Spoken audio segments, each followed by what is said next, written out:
But when I got the emergency use authorization documents as soon as I could, which was still 2020, and I read the ingredients, I knew we had a major problem, which is it was not a vaccine. This is not a vaccine. It's never been a vaccine. It's a genetic experiment at best. And that's without even talking about all the nanotech.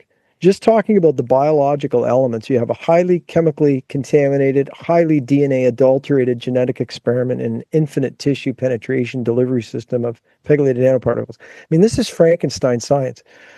So at that point, at the end of 2020, I realized that we were looking at a major crime against humanity, and doctors were all silent because we lived in a realm where it was like you go along with everything COVID and you keep your pay and you don't really have to work anymore. You could just do Zoom meetings with patients once in a while.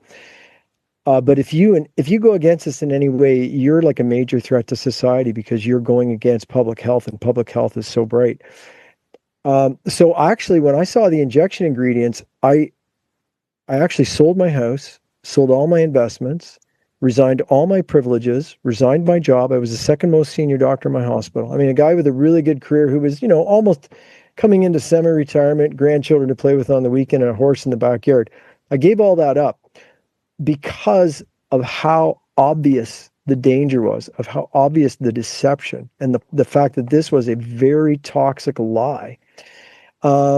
And so I set everything down. I told the College of Physicians and Surgeons, I'm taking a sabbatical from all clinical work. I'm not practicing medicine. I'm just doing human rights activism. And I set my mind to research, education, and I've been a full-time whistleblower and activist since that time.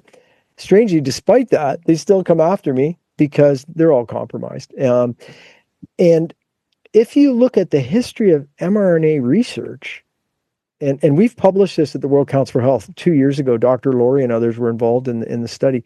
If you look at the history of mRNA drugs of any kind, all of them have been failures. And there's been like less than 400 humans were ever experimented with mRNA. And then the whole world was going to take it, and they're calling it a safe and effective vaccine rather than a ridiculous genetic experiment. So no surprises, we are where we are. We've never had so many people injured and killed by anything short of bombs in the history of mankind. And we're still doing our best like you guys. You're an absolute hero. And, listening to your story, all that passes my mind, Mike, is if every doctor had done what you did, if every doctor had said, I will not be used as really a weapon of war. Because are you aware of Andrew Bridgen and many others now saying this was this roots back to the Department of Defense. It is a biological weapon, and it needs to be exposed as such. Are you aware of that link? Oh yeah, for sure. And I've spoke with Sasha Latipova as well. The Department of Defense controlled the whole thing. And this is all, there's layers upon layers of them creating in I would call it delusional mind. And I say that based on our determination, all of us. But their delusional mind that they can play all these paperwork games and shuffle the cards and walk away with no liability for mass murder. And we're here to make sure that doesn't happen.